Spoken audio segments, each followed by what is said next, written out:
मौला अली अलैहिस्सलाम की ज़िंदगी का एक दिलचस्प वाक़या। एक मर्तबा मौला अली जंग नहरवान के लिए अपने घोड़े पर सवार हो रहे थे कि एक नजूमी मौला अली के पास आता है और कहता है, ए अली, ये जंग आप मत लड़ें क्योंकि आपका सितारा गर्दिश में है, आप ये जंग बुरी तरह हार जाएंगे। मौला अली इसकी बात सुनकर घोड़े से नीचे आ जाते हैं और इस नजूमी को कहते हैं, अच्छा, तुम सितारों के हाल जानते हो? इसने कहा, हाँ, मेरा काम यही है, मैं सितारों को देखकर इंसान का हाल बता सकता हूँ और आपका सितारा गर्दिश में है, इसलिए आपको बताया है कि आप ये जंग हार जाओगे। मौला अली ने इस नजूमी को कहा, अच्छा ये बताओ, वो सामने एक घोड़ी है जो पेट से है, इसके पेट में नर है या मादा?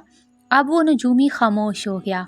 मौला अली ने कहा, तुम तो कह रहे थे कि मैं सितारों के हाल जानता हूँ, ये तो तुम्हारी नज़रों के सामने है, तुम तो इसका हाल भी नहीं जानते हो। मौला अली ने कहा, अच्छा बताओ, वो कौन सा सितारा है जब वो टूटता है तो ऊँट पर एक हरकत ज़ाहिर होती है? अब फिर वो नजूमी खामोश हो गया। मौला अली ने कहा, अच्छा, मेरे इस घोड़े के पाँव के नीचे ज़मीन पर एक चीज़ है, बताओ वो क्या है?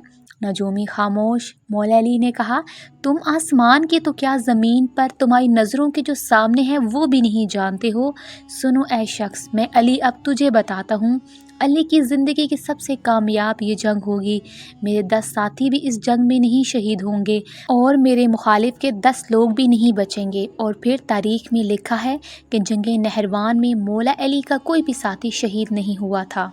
उम्मीद है कि मौला अली की ज़िंदगी का ये वाक़या आपको पसंद आया होगा। अगर पसंद आया तो वीडियो को लाइक करें और चैनल को सब्सक्राइब करें। तो मिलते हैं अपनी नेक्स्ट वीडियो में। अपना ख्याल रखिएगा। अल्लाह हाफ़िज़।